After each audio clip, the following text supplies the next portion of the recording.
सुप्रभात बच्चों। आज मैं आपके समक्ष आपकी आरोहो पुस्तक का पाठ नंबर 4 गलता लोहा लेकर आपके समक्ष हूँ। आज छात्रों हम गलता लोहा पाठ जो हमारे शेखर जोशी द्वारा रचित है इसका पठन करेंगे। ठीक है छात्रों, उससे पहले आप अपनी पुस्तक और पेंसिल साथ में रखिए। ठीक है, करें शुरू। ओके बेटा, पेज नंबर 55 पेज निकाल लीजिए। पाठ गलता लोहा। लोहा कैसे गलता है? गलना मीन्स पिघलना। लोहा आपको पता है। ये पाठ का जो सार है सबसे पहले आप उसको सुनोगे। पेज नंबर 55, आपकी पुस्तक का पेज नंबर 55। गलता लोहा शेखर जोशी की कहानी कला का एक प्रतिनिधि नमूना है, एक नमूना है। ठीक है, समाज के जातिगत विभाजन। जातिगत विभाजन क्या होता है? जाति के नाम पर बंटवारा पर कई कोणों से टिप्पणी करने वाली यह कहानी इस बात का उदाहरण है। ये जो गलता लोहा है, ये किस बात का उदाहरण बताया है कि शेखर जोशी के लेखन में अर्थ की गहराई का दिखावा और बड़बोलापन मीन्स जो ज्यादा बोलते हैं जितना ही कम है, वास्तविक अर्थ जो उसका असली अर्थ है, गंभीर्य जो गंभीरता है उतनी ही अधिक है। वो बोलते कम हैं और लिखते ज्यादा हैं। वो थोड़े से शब्दों में अधिक कहने की कला में निपुण है। ठीक है, किसी मुखर टिप्पणी के गौर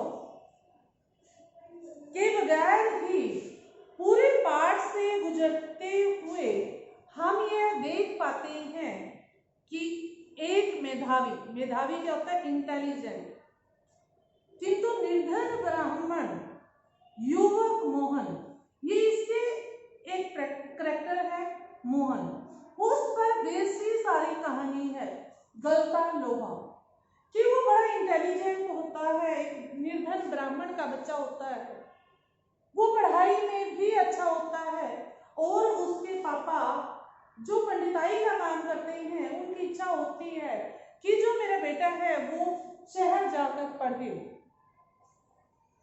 इसके लिए जो उनका एक फ्रेंड है उसके बेटे के साथ जो शहर में रहता है उसके साथ भेज देते हैं।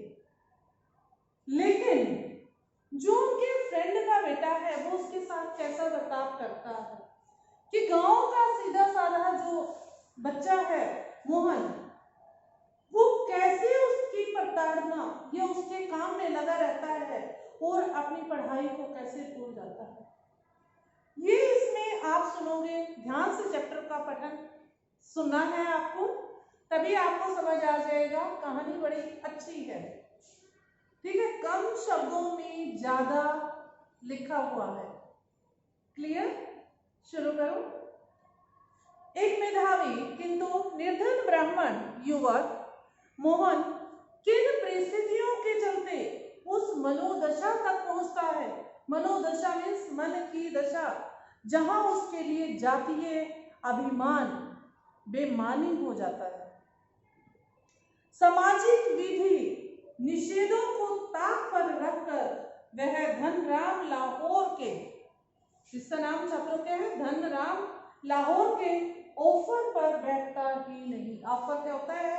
उसकी दुकान, जो लोहे वाला जो इंसान है जो लोहे का काम करता है उसकी दुकान पर ऑफर होता है कि वो वहां पर बैठे, लेकिन वो मना कर देता है। उसके काम में भी अपनी कुशलता दिखाता है। मोहन का जो व्यक्तित्व है जातिगत आधार पर निर्मित झूठे भाईचारे की तरह है। मेहनत कशों के सच्चे भाईचारे की प्रस्तावना करता प्रतीत होता है। वो दिखावे में वो विश्वास नहीं रखता, वो सच्चाई से आगे बढ़ने में विश्वास रखता है। मानो वो क्या कहता है कि मानो लोहा गलकर एक नया आकार ले लेता है, कि मैं इस तरह, जिस तरह एक लोहा गलकर उसे कोई भी हथियार बनाया जा सकता है लोहे का, इसी तरह मैं भी एक गलता लोहा हूँ, कि मैं भी अपने आप को किस तरह एक चीज से दूसरी चीज में ढाल सकता हूँ, मैं अपने काम में कैसे निपुण हो सकता हूँ। ये आप हम छात्रों गलता लोहा पाठ का पठन करेंगे। इसका सारांश था जो आपने अभी सुना। मोहन के पैर, आप देखिए छात्रों, मोहन के पैर अनायास, अनायास क्या होता है, अचानक ही, शिल्पकार, शिल्पकार क्या होते हैं, कारीगर, टीला, टोला, टोला, टोला मीन्स समूह, झुंड की ओर मुड़ गए। इसको छात्रों रेखांकित करो। मोहन के पैर अनायास ही, अचानक ही शिल्पकार टोले की ओर मुड़ गए।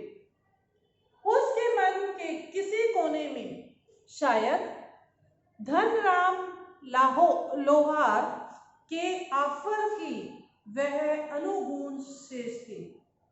अनुगूंज क्या होता है, गूंज या ध्वनि बची थी, जिसे वह पिछले 3-4 दिनों से दुकान की ओर जाते हुए दूर से सुनता रहा था।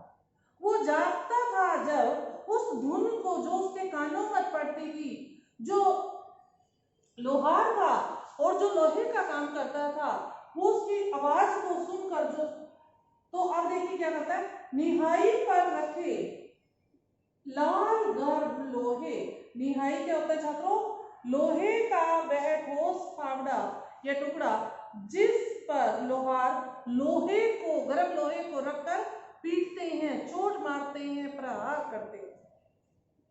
उस पर पड़ती हथौड़े की धप धप आवाज, आवाज कैसे आती है, धप धप, ठंडे लोहे पर लगती चपेट से उठता ठनकता स्वर और निशाना साधने से पहले खाली निहाई पर पड़ती हथौड़ी की खनक, खनक क्या होता है, आवाज, जिन्हें वह दूर से ही पहचान सकता था। ठीक है, वो वहां से गुजरता था, लेकिन जो लोहे का काम करते थे उनकी जो निहाई पर लोहा रखकर, गर्म लोहा लगकर उस पर चोट मार दी जाती थी, उसको भी वो भली भांति परिचित हो गया था कि इस पर क्या काम हो रहा है। ये लोहार जो है, लोहे का काम करने वाले लोहार क्या बना रहे हैं।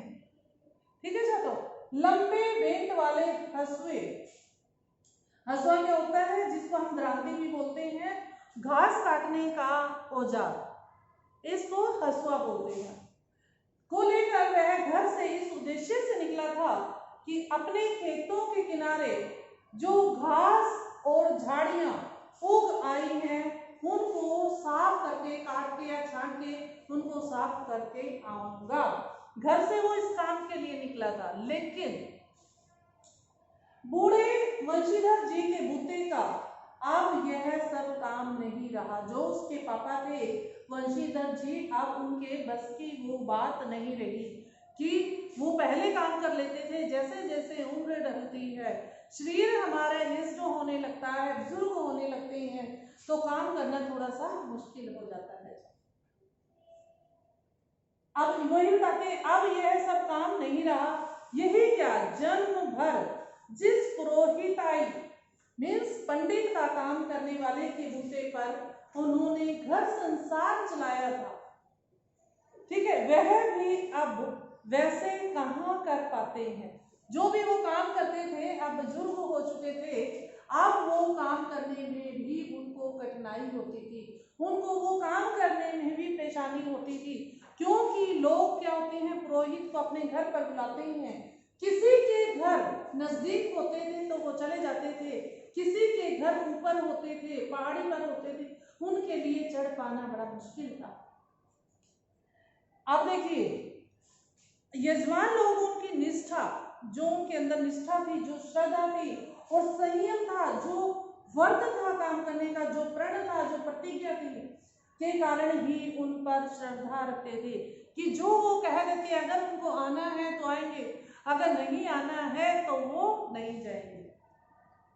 लेकिन बुढ़ापे का जर्जर क्या होता है? वैसे तो टूटा फूटा होता है, बुढ़ापे में कोई टूटा फूटा नहीं होता बेटा।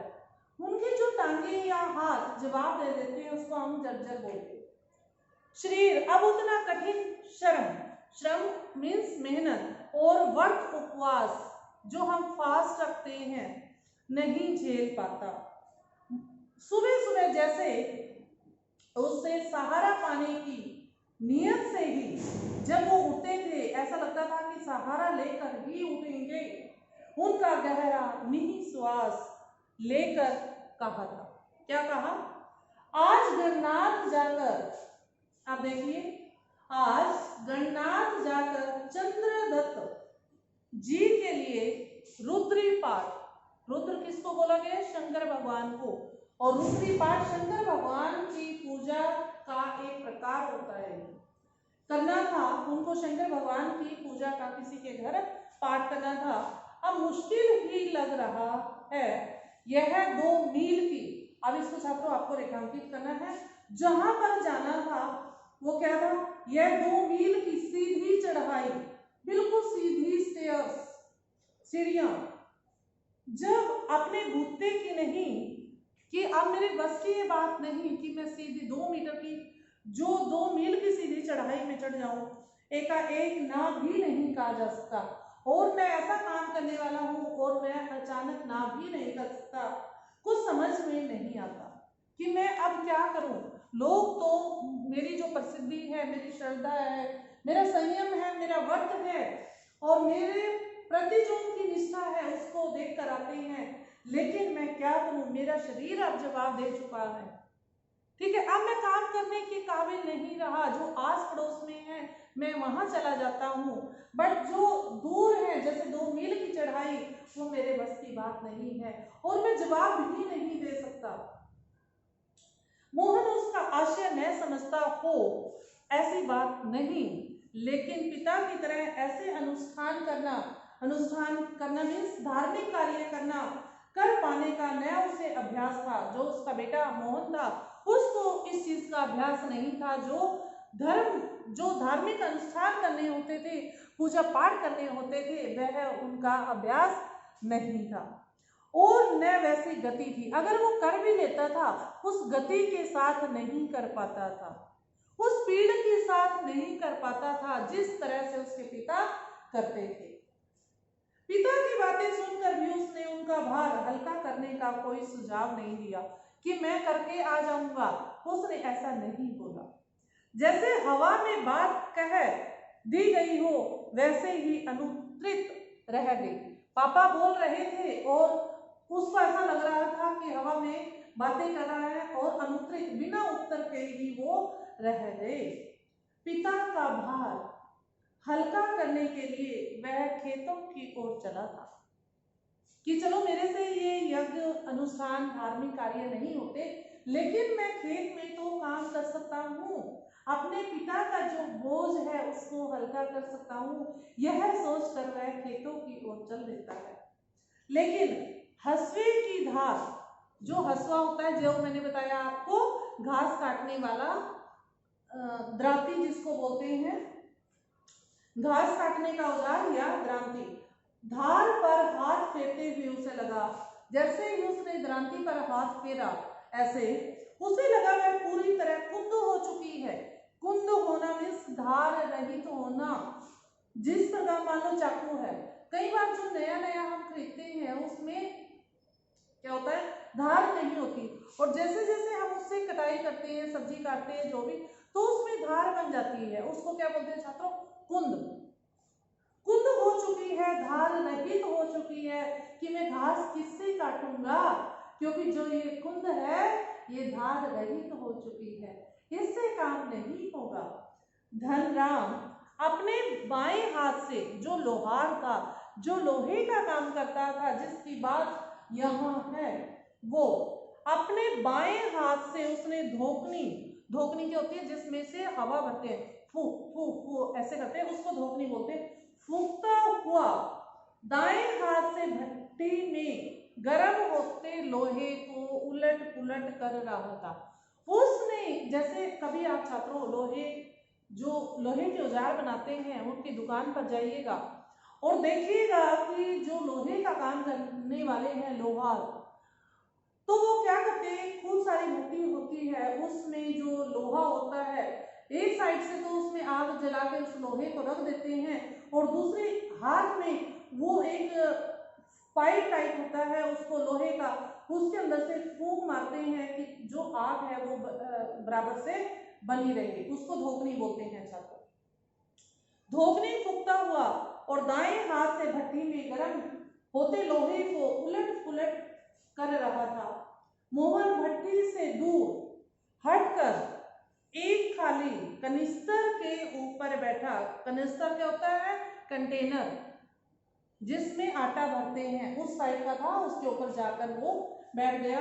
उसकी कारीगरी को पारखी नजरों से देख रहा था। पारखी नजर क्या होती है, परखने वाली नजरों से देखना कि वो कर क्या रहा है लोहार, कि एक हाथ से उसने धोकनी पकड़ी हुई है, धोकनी हवा भर रहा है और दूसरे हाथ से वो लोहे को उल्ट पुलट कर रहा है कि एक, जैसे हम रोटी सेकते हैं एक साइड से सिक जाती है तो दूसरी तरफ कर लेते हैं, ऐसे ही सुनार था।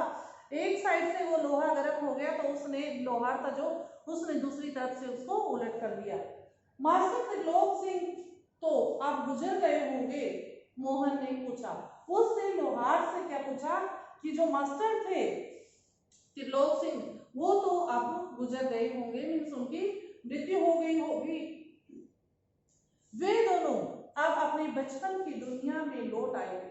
अब वो बचपन की बातें करते हैं। धनराम की आंखों में एक चमक सी आ गई। उनकी आंखों में क्या आई, चमक आई। वह बोला, माँ साहब कि मास्टर साहब का शॉट हो गया। भी क्या आदमी थे लल्ला, अभी पिछले साल ही गुजरे हैं, क्योंकि मृत्यु लास्ट ईयर ही हुई है।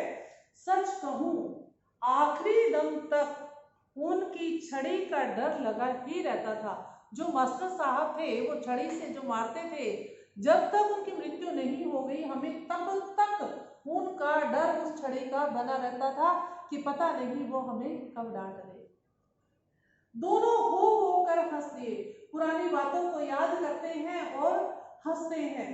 कुछ क्षणों के लिए वे दोनों ही जैसे किसी बीती हुई दुनिया में लौट गए।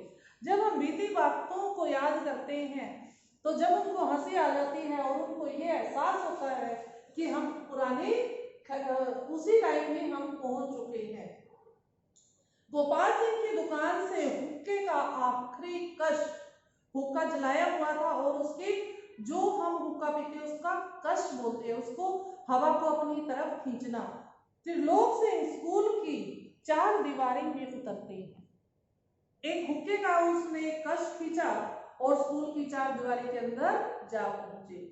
थोड़ी देर पहले तक धमा चौकड़ी मचाते, धमा चौकड़ी शोर शराबा, दौड़ते भागते बच्चे, उठा पटक करते और बांस के पेड़ों की टहनियों पर झूलते। बच्चों की हैबिट क्या होती है, टहनी को पकड़ के झूला बना लेते हैं और उसकी तरफ झूलते रहते हैं। बच्चों को जैसे सांप सूंघ गया है। सांप सूंघना मीन्स जैसे सांप को देखो कुछ ना बोलना। कड़े स्वर में वह पूछते हैं, प्रार्थना कर ली तुम लोगों ने? यह जानते हुए भी कि यदि प्रार्थना हो गई होती तो गोपाल सिंह की दुकान तक उनका सम्मिलित स्वर पहुंचता, क्योंकि वो इतनी ऊंची आवाज में प्रार्थना करते थे। त्रिलोक सिंह घूर घूर कर एक एक लड़के को देखते हैं, फिर वही कड़कदार आवाज, मोहन नहीं आया आज। मोहन उसका चहेता शिष्य था। सबसे ज्यादा प्यार वो किससे करते थे? मोहन से करते थे। अब देखिए, इसको छात्रों रेखांकित करना है। क्यों उनका चहेता था? ऐसे क्या खास काम करता था जिससे मास्टर जी का चहेता बन गया? देखिए, पुरोहित खानदान का, जो पंडित लोग थे उनके खानदान का कुशाग्र बुद्धि, तीव्र बुद्धि, तेज बुद्धि का बालक पढ़ने में ही नहीं, सिर्फ पढ़ने में ही इंटेलिजेंट नहीं था, गायन में भी बेजोड़, उसका कोई कंपटीशन नहीं कर सकता था गाने में भी। त्रिलोक सिंह मास्टर ने उसे पूरे स्कूल का मॉनिटर बना रखा था। जैसे क्लास के मॉनिटर होते हैं, ऐसे ही मास्टर ने उसको पूरे स्कूल का मॉनिटर बना दिया था। वही सुबह सुबह हे प्रभु, वो प्रार्थना क्या करता था, स्कूल का जो मॉनिटर था, कि सब बच्चों को इकट्ठा करता था और प्रार्थना बुलवाता था। क्या प्रार्थना थी? हे प्रभु आनंददाता ज्ञान हमको दीजिए, हे प्रभु आनंददाता ज्ञान हमको दीजिए का पहला स्वर उठाकर प्रार्थना शुरू करता था। उसकी प्रार्थना होती थी छात्रों, जो वो मोहन ही करवाता था, और इतने संगीत, अच्छे संगीत में प्रार्थना करवाता था। मोहन को लेकर मास्टर जो थे उनके त्रिलोक सिंह को बड़ी उम्मीदें थी कि ये छात्र बड़ा इंटेलिजेंट है, गाने में भी अच्छा है, काम भी अच्छा करता है, और कोई एक्स्ट्रा काम भी दे दो तो वो भी करता था। अब उम्मीदें देखना मास्टर जी उनसे क्या उम्मीदें लगाते हैं। कक्षा में किसी छात्र को कोई सवाल न आने पर वही सवाल वे मोहन से पूछते और उनका अनुमान सही निकलता। जो मोहन बताता वो उत्तर सही होता। मोहन ठीक ठीक उत्तर देकर उन्हें संतुष्ट भी कर देता था। चाहे उनको उत्तर नहीं आता था, वो कैसे भी उत्तर, अगर उसने सुना होता तो वो उत्तर दे देता था, और तब वे उस फिसड़ी बालक को जो उत्तर नहीं दे पा रहे थे उनका नाम क्या रख दिया? फिसड्डी, पीछे रहने वाले। बालक को दंड देने का भार भी मोहन पर डाल देते थे। उनके जो मास्टर जी थे कि इस बच्चे ने नहीं सुनाया है तो दंड भी मोहन आप ही दोगे। ये सारे काम मॉनिटर पर छोड़े हुए थे मास्टर त्रिलोक सिंह ने। पकड़ इसका कान, अब क्या बोलते हैं, इस बच्चे का कान पकड़ और लगा इसके 10 उठक बैठक, कि एक बार इसको खड़ा कर फिर बिठा, खड़ा कर बिठा, तो इसको क्या बोलते हैं? उठक बैठक। ये आदेश दे देते कि इसकी पनिशमेंट क्या है? उठक बैठक लगवानी है, ताकि इसकी शारीरिक जो कसरत है वो भी हो जाए और इसको पनिशमेंट भी मिल जाए। धनराम भी उन अनेक छात्रों में से एक था। अब धनवान की बात है, जिसने त्रिलोक सिंह मास्टर के आदेश पर अपने हमजोली क्या होते हैं? हम उम्र मोहन के हाथों कई बार बेंत खाई। बेंत खाना मीन्स डंडा खाना। बेंत पर एक रस्सी बांध देते डंडे पर पतले से, उसको बेंत बोलते हैं।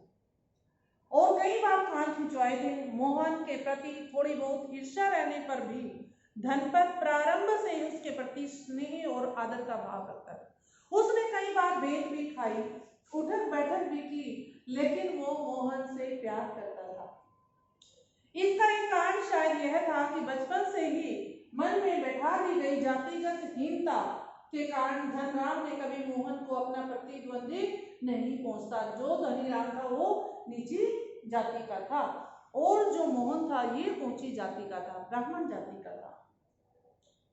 उसके मन में जो जातिगत हीनता के कारण धनपत ने कभी मोहन को अपना प्रतिद्वंदी नहीं माना, बल्कि वह से मोहन का अधिकार ही समझता रहा कि ऊंची जाति का है, अगर इसने मुझे मार दिया, डांट दिया तो कोई बात नहीं, ये इसका अधिकार है, ऐसा वो समझता था। बहुत बड़ा आदमी, बीच बीच में त्रिलोक सिंह मास्टर का यह कहना था। अब इसको छात्रों आपको रेखांकित करना है कि किसी दिन क्या कहना था कि मोहन एक दिन बहुत बड़ा आदमी बनकर स्कूल का और अपना नाम ऊंचा करेगा। धनराम के लिए किसी और तरह से सोचने की गुंजाइश ही नहीं रखता था कि जो ये मोहन छात्र है ये हमारा और स्कूल का नाम रोशन करेगा। और धनराम वह गांव के दूसरे खेतीहर खेती करने वाले या मजदूर परिवार के लड़कों की तरह किसी प्रकार तीसरे दर्जे तक स्कूल का मुंह देख पाया था। तीसरी क्लास तक ही वो पढ़ा था। त्रिलोक सिंह मास्टर कभी कभार भी उस पर विशेष ध्यान देते थे, ध्यान उसकी तरफ ज्यादा दे देते थे। एक दिन अचानक ही उन्होंने पूछ लिया था, धनुआ तेरा का पहाड़ा सुना दो। उन्होंने तेरा का पहाड़ा सुनने के लिए बोला तो वो क्या कहता है, 12 तक का पहाड़ा तो उसने किसी तरह याद कर लिया था, लेकिन 13 का ही पहाड़ा उसके लिए पहाड़ हो गया। 13 की टेबल ही उसके लिए पहाड़ बन गई। 13 एकम 13, 13 दूनी 24। उसने पहाड़ा सुनाना शुरू किया कि 13 एकम 13, 13 दूनी 24, 13 दूनी 26 होते हैं, जिसमें स्टार्ट एक छड़ी उसकी पिंडलियों पर मास्टर जी ने लगाई। जैसे ही उसने गलत बोला, उनके जो मास्टर थे, जो गुरु थे, उसने एक छड़ी उसकी पिंडलियों पर लगा दी थी और वह जो छड़ी थी वो टूट गई। गुस्से में उन्होंने आदेश दिया, जा नाले में से एक अच्छी मजबूत सड़ी, संडी के होता है पतली डंडी की, तोड़ कर ला, फिर तुझे 13 का पहाड़ा याद करना सिखाता हूँ। ठीक है छात्रों, आज हम पठन इतना ही करेंगे।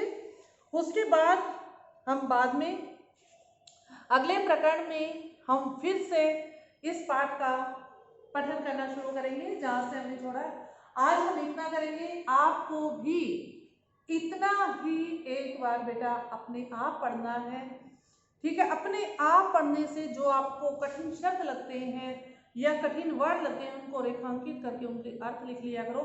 जैसा मैं आपको बताती हूँ, इससे कभी भी आप उस शब्द को नहीं भूल पाओगे। जब भी आप पाठ पढ़ोगे, चाहे वो हाफ ईयरली या कभी भी, तो वो वर्ड जो अर्थ है उनके वो सामने दिखाई देंगे और आपके याद हो जाएंगे। ठीक है छात्रों, अगले प्रकरण में हम फिर इसी पाठ की कड़ी को आगे बढ़ाएंगे। तब तक के लिए आप घर पर रहिए, स्वस्थ रहिए और अपना ध्यान रखिए। धन्यवाद छात्रों।